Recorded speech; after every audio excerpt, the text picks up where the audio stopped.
The World Cup does kick off tomorrow. The U.S. opens on Friday, the first MetLife match Saturday. Joining us now, someone who I know will be watching as many matches as he possibly can, SU men's soccer coach Ian McIntyre. Matt, good to see you. Thanks for being here. Appreciate it. Thanks for having me on, Jeff. So exciting, I think, for a lot of reasons for you. You have two players that you coached fairly recently who will be playing in the World Cup. Tajon Buchanan for Team Canada, Miles Robinson for Team USA.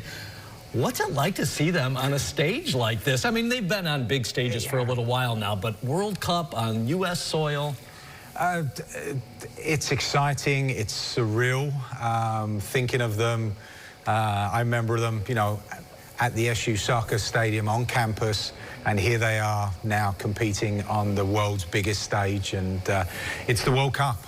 This is every 4 years, every soccer fan has eyes on this this tournament. As a kid growing up, this is what you dreamed of, playing for your country in the World Cup, and Tajon and Miles have that opportunity, and in their own, you know, on home soil. So truly amazing. I'm sure you like to give them their space, but when's the last time maybe you like reached out to them, you heard from them, send them a text kind of thing? Yeah, messaged them before it became official, and then right afterwards. Just let them know how proud we are, send our love from campus. They're both excited. And look, we closely follow their careers, the good moments, and they both had a lot of those. They've overcome injuries in recent years. Big injuries, both of them, right? Miles missed the last World Cup because of an Achilles tear, and that was a big part of this, of enjoying it with him, and telling him, enjoy every moment, because I know how difficult it was. He got that Achilles injury late on, and he would have been a starter in the last World Cup. So, but we are, you know, excited for them, and just want to let them know that we're all cheering them on here at Syracuse. Awesome. Can you text them during the World Cup? Be like, hey, Pointer, Miles, Tajon, I saw this, that, or you let the coaches? I'm sure they get enough of those family members that would like to joystick them, but no, I'll be a fan this summer and cheering them on. Good, good. To have those two players on that stage, and you have had plenty of other players at pro levels, what's that say about your program and the team that you've built and the program you've helped build there at SU? Look, we played a small part in their development and evolution as a players. They've worked extremely hard to get to this moment, but they both, prior to Syracuse, weren't part of the national program. So that's how far they've come.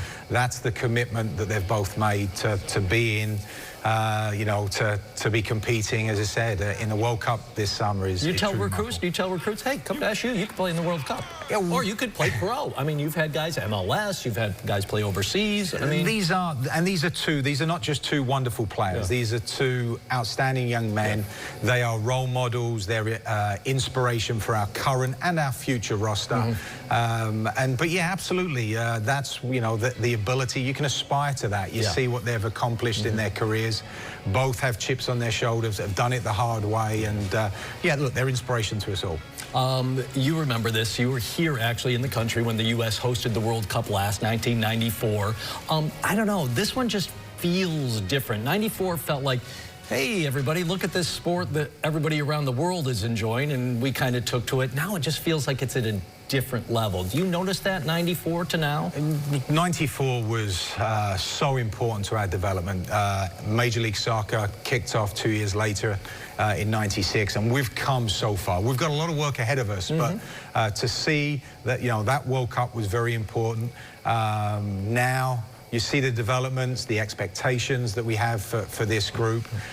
It's a World Cup. It's a festival. It's a celebration. These are the moments where, you know, there's going to be some kid, there's going to be a boy, a girl that's going to watch this World Cup. It's going to be inspired. It's going to fall in love with our game, and that's what the World Cup brings. And coming here to the States, a really, truly impactful moment for our game. What would you say to somebody who goes like, I don't know what all this hype is about the World Cup? What would you tell them? Why check it out?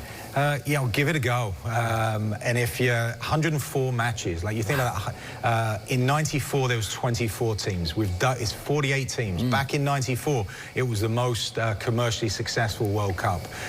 And now what's going to happen? And to partner with Canada, Mexico.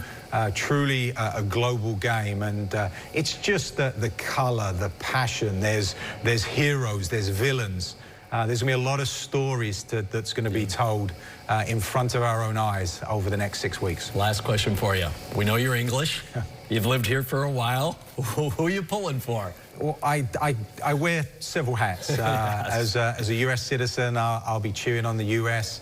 Obviously, the Canadian connections we have. Yes, I've got. I'll be cheering on England, and we've had a World Cup draw on campus with our coaches, and our players picked Uzbekistan. So I'll be, I guess, following them closely this summer for however long they are in the World Cup. You never know. That's sports. Yeah. Ian, so great to catch up with you. Really appreciate it. Enjoy the World Cup. I know you will. Oh, thanks, Jeff. Download the WSYR Plus app on your TV to stream News Channel 9 for free. Just go to your smart TV, search WSYR Plus in the App Store, and download to start streaming today.